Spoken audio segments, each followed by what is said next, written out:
आज जिस पर्सनालिटी की हम बात करेंगे, ये हिंदी फिल्म इंडस्ट्री में अपने माँ के किरदारों के लिए जानी जाती है। इनफैक्ट अगर हिंदी फिल्म इंडस्ट्री में आइकॉनिक माँ के कैरेक्टर्स निभाने वाली एक्ट्रेसेस के नाम लिए जाते हैं तो नरगिस दत्त, निरूपा रॉय के बाद इन्हीं का नाम आता है। हिंदी सिनेमा में मॉडर्न माँ का कंसेप्ट इन्होंने ही शुरू किया है। ये मात्र 30 साल की थी जब से इन्होंने बॉलीवुड फिल्मों में माँ का किरदार निभाना शुरू कर दिया था। इनफैक्ट जैसे ही बात करते हैं सलमान खान के ऑन स्क्रीन मॉम की तो इन्हीं का चेहरा सामने आता है। बात करेंगे बॉलीवुड और मराठी एक्ट्रेस लेट रीमा लागू जी की। रीमा लागू की लाइफ से जुड़ी वो बातें मैं आपको बताऊंगी जो आपने शायद ही सुनी होंगी। कब रीमा लागू, जो आदर्श माँ के रोल्स निभाने के लिए पॉपुलर है, उन्हें भी अपने करियर में करने पड़े थे बोल्ड सीन्स। क्यों रीमा लागू ने कयामत से कयामत तक फिल्म करने के बाद बॉलीवुड छोड़ने का फैसला कर दिया था, और कैसे जो रीमा लागू अक्सर अपनी फिल्मों में परिवार को संजोह देने वाले कैरेक्टर निभाती है, वो रियल लाइफ में एक सिंगल मॉम है।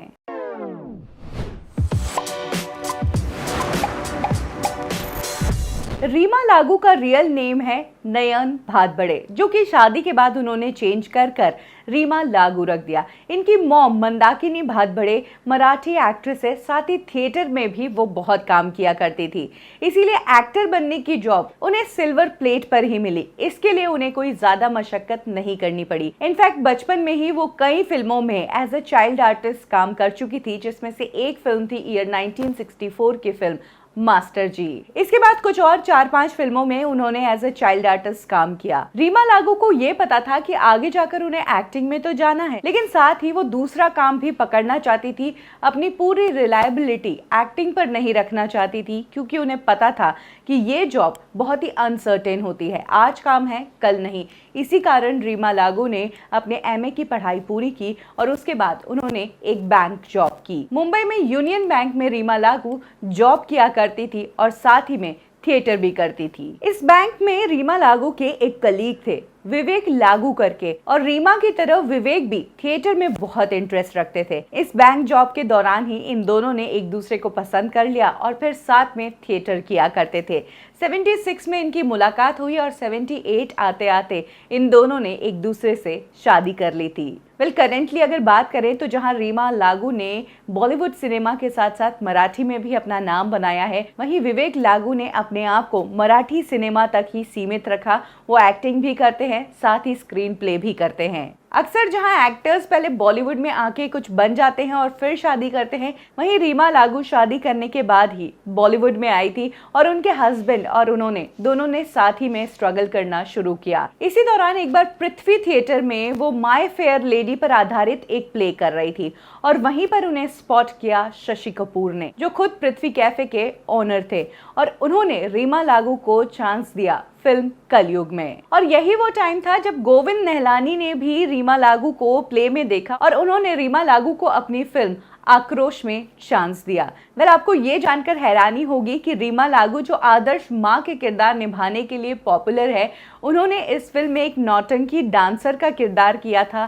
साथ ही उन्होंने इस फिल्म में लावनी पर परफॉर्म किया था, जो गाना बेहद खूबसूरत है। फिल्म कलयुग, जिसमें शशि कपूर और रेखा लीड एक्टर्स में थे, इस फिल्म के दौरान रीमा लागू को एक सीन करना पड़ा था, जिसे करने के लिए वो बहुत अनकंफर्टेबल थी। एक्चुअली इस फिल्म में उन्हें कुलभूषण खरबंदा के साथ कुछ ऐसे सीन्स देने थे जिसे करने में उन्हें बहुत दिक्कत आई, क्योंकि रीमा लागू एक कंजर्वेटिव फैमिली से बिलोंग करती थी और फिल्म सिनेमा का ये हिस्सा उन्हें जरा भी समझ नहीं आता था। इसी दौरान रीमा लागू कुछ और फिल्मों में भी नजर आई, लेकिन रीमा लागू को पहचान अभी तक नहीं मिली थी। ईयर 88 में आमिर खान बॉलीवुड में डेब्यू करने जा रहे थे। इस फिल्म में उनके अपोजिट एक्ट्रेस थी जूही चावला, और इस फिल्म में रीमा लागू ने पहली बार बॉलीवुड फिल्म में माँ का किरदार निभाया था। रीमा लागू का कहना था कि इस फिल्म में जिस तरह से उनके रोल को शेप अप किया था, वो उन्हें बहुत खराब लगा था। उनका कहना था कि इस फिल्म में उनका रोल बहुत ज़्यादा काटा गया, साथ ही इतना इम्पैक्टफुल नहीं बनाया गया था।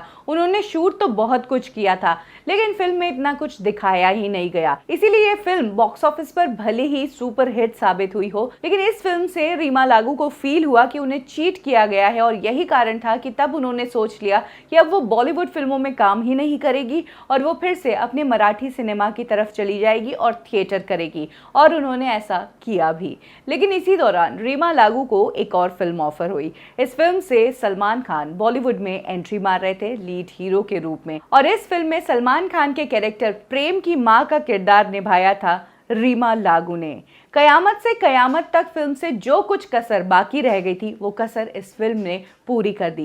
ये फिल्म ब्लॉकबस्टर साबित हुई। उस साल की ही नहीं बल्कि पूरे डिकेड की ये one of the highest crossing Bollywood film बनी, और इस फिल्म ने रीमा लागू की बॉलीवुड में किस्मत ही बदल दी। रीमा लागू को मां के रोल में इतना ज्यादा पसंद किया गया कि उसके बाद उनके लिए फिल्मों के ऑफर्स तैयार थे। मतलब आपको ये जानकर हैरानी होगी कि इस फिल्म में भले ही रीमा लागू ने सलमान की मॉम का किरदार निभाया था, लेकिन सलमान और रीमा लागू की एज में ज्यादा डिफरेंस नहीं था।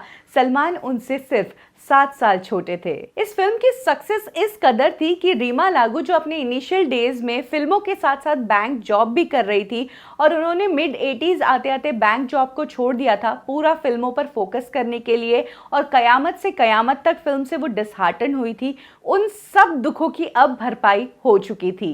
इसके बाद रीमा लागू और भी कई फिल्मों में मां के रोल करते हुए नजर आई, जैसे कि पत्थर के फूल, साजन फिल्म। इनफैक्ट अगर बात करें साजन फिल्म की, तो इस फिल्म के लीड हीरो थे संजय दत्त, और आपको ये जानकर हैरानी होगी कि संजय दत्त की उम्र और रीमा लागू की उम्र में मात्र 1 साल का डिफरेंस था, और तब उन्होंने संजय दत्त की मॉम का रोल निभाया था। इनफैक्ट ईयर 93 में रीमा लागू ने गुमराह फिल्म में काम किया था, और इस फिल्म में उन्होंने श्रीदेवी की मॉम का रोल निभाया था। जबकि असल बात यह है कि श्रीदेवी खुद रीमा लागू से उम्र में 4 साल बड़ी है। तो कुछ इस तरह रीमा लागू अपने कैरेक्टर में ढल जाती थी कि पता ही नहीं चलता था कि वो इतनी यंग है। उन्होंने अपने करियर और अपने रोल्स को इतना मैच्योरिटी से निभाया है। उनके इन किरदारों से एक आर्टिस्ट की सिंसियरिटी ही झलकती है, और अपनी मूवीज के कंपैरिजन में उनकी पर्सनल लाइफ बिल्कुल उल्टी थी। उन्होंने अपनी शादी से हुई बेटी मृण्मयी को अकेले ही संभाला है। मृण्मयी आज मराठी प्लेस को डायरेक्ट करती है, साथ ही एक्ट भी करती है। वेल, ऑन स्क्रीन रीमा लागू को देखकर लगता ही नहीं है कि उनकी पर्सनल लाइफ में कुछ इस तरह का हुआ होगा। वैसे सिर्फ पॉजिटिव ही नहीं, रीमा लागू ने कुछ अलग तरह के किरदार भी निभाए फिल्म रिहाई, नाजायज और पुलिस पब्लिक में। इन फिल्मों में उन्होंने आदर्श माँ आदर्श बहू से हटकर कुछ चैलेंजिंग रोल्स निभाए, और ये फिल्में भी इनके करियर की नोटेबल फिल्में हैं। लेकिन अभी तक और भी बड़ी सक्सेस आनी बाकी थी। जी हाँ, वो फिल्म आनी बाकी थी जो पूरे साल हमारे इंडियन सिनेमाज में चली थी। ये फिल्म थी हम आपके हैं कौन। इस फिल्म में उन्होंने पूजा और निशा की मॉम का रोल निभाया था। इनफैक्ट इस फिल्म में उनका भी एक अलग से एंगल था, और उनके ऊपर एक पूरा सॉन्ग भी पिक्चराइज किया गया था। रीमा लागू इस फिल्म में बेहद खूबसूरत लगी है, और जहाँ पर इमोशंस की बात है तो इमोशंस के मामले में तो इन्हें कोई बीट ही नहीं कर पाया है। रेणुका शहाने के डेथ का टाइम हो या फिर जेवर की पोटली सलमान को देने वाला सीन हो, ये सभी सीन्स वाकई में रुला देने वाले हैं, और इस फिल्म ने रीमा लागू के करियर को एक और नए पायदान पे पहुंचा दिया था।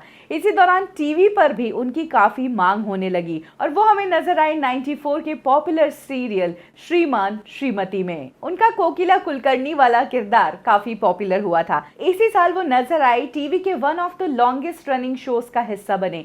ये शो था सास बहू के झगड़े पर आधारित तू मैं। इस शो में वो सुप्रिया पिलगांवकर के साथ नजर आई थी, और ये शो टीवी पर तकरीबन 6 सालों तक चला था। टीवी के साथ साथ रीमा लागू ने फिल्मों में काम करना भी नहीं छोड़ा था। वो हमें नजर आई यस बॉस, रंगीला, दीवाना मस्ताना, जुड़वा, और इसके बाद कुछ कुछ होता है मैं। इस फिल्म में उन्होंने काजोल की मॉम का रोल किया था, जो काजोल को तो समझती थी, लेकिन साथ ही सलमान की फीलिंग्स को भी बहुत समझती थी, और इस तरह से टीवी की मोस्ट अंडरस्टैंडिंग मॉम के रूप में हमें रीमा लागू मिल गई थी। टीवी फिल्मों में मॉम का किरदार ही अब चेंज हो गया था। अब मॉम्स अंडरस्टैंडिंग हो गई थी और बच्चों को सपोर्ट करने वाली हो गई थी, साथ ही पढ़ी लिखी दिमाग से और मॉडर्न अपने लुक से। ईयर 1999 में आई वास्तव फिल्म।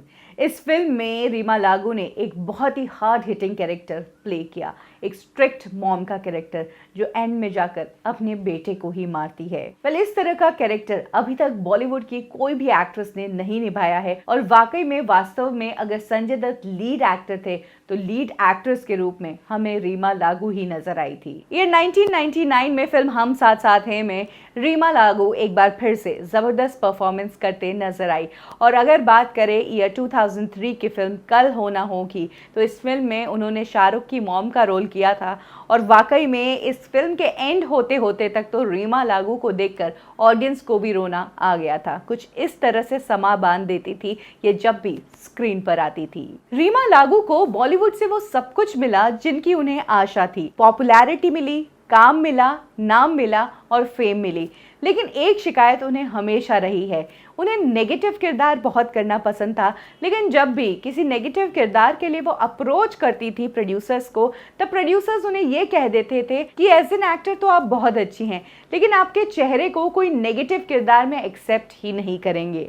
यही कारण था कि ना चाहते हुए भी ये अच्छी इमेज उनके साथ छप चुकी थी और इसीलिए उन्हें हर समय माँ, बहन, भाभी, सास इसी तरह के रोल मिल रहे थे। और एक टाइम के बाद रीमा लागू की ये नेगेटिव किरदार वाली इच्छा भी पूरी हो गई।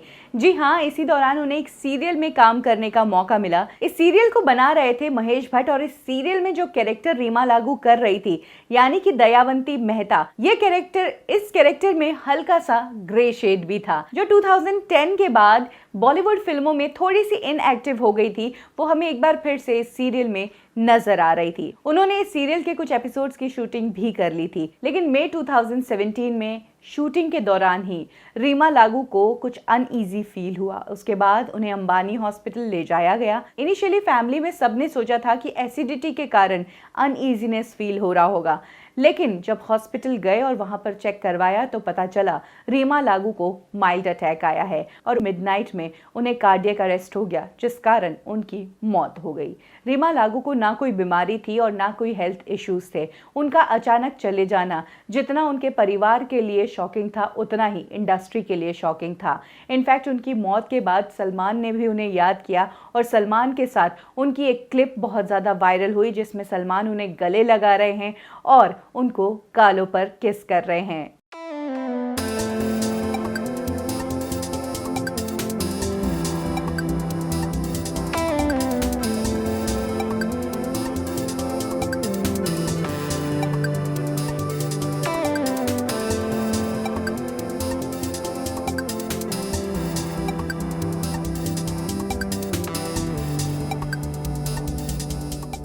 और इस वीडियो को देखकर कह सकते हैं कि सलमान की ऑन स्क्रीन ही नहीं बल्कि ऑफ स्क्रीन भी रीमा लागू के साथ केमिस्ट्री बहुत अच्छी थी। संजय दत्त ने रीमा लागू को याद करते हुए लिखा कि मैंने एक बार और अपनी माँ को खोया है।